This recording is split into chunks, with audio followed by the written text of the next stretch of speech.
Eu não sei usar pra esquecer dos problemas. Fugi de casa.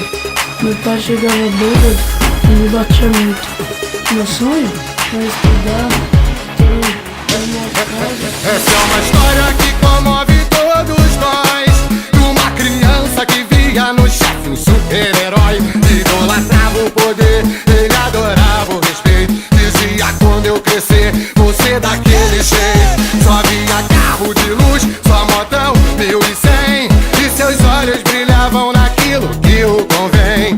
E a fama, mulher, ó quanto ouro ele tem. Quando eu crescer eu quero ser assim também. Já era parte do bonde e afinal era o cria. E os mandamentos do crime o menor já sabia. Era um soldado valente, seja de noite ou de dia. Da comissão de frente, da mesma hierarquia. Muita garra e coragem, com fé em Deus. Foi passando de fase, aquele menor cresceu. E guardado em memória ouvi o chefe falar: quando eu morrer aí vem outro em meu lugar. E logo pela manhã, a bala comeu. Viu o seu patrão cair, rastou e socorreu. Os olhos lacrimejaram e ele veio a dizer: e pra mim termina aqui, agora é com você. A lágrima rolou e o patrão faleceu. Fecha tudo, isso é luto que agora e a história do menor se cumpriu.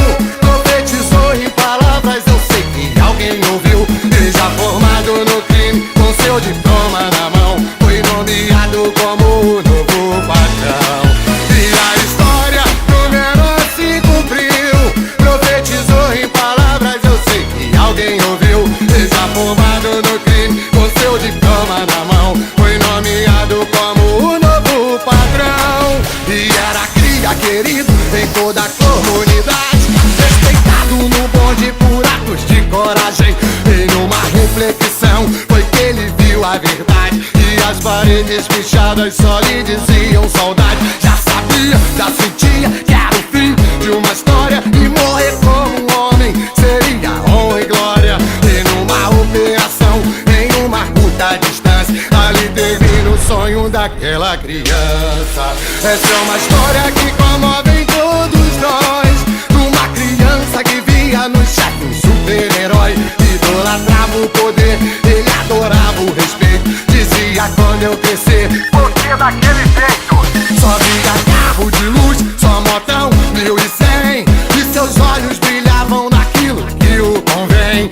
E a fama, mulher, ó quanto ouro ele tem. Quando eu crescer eu quero ser assim também.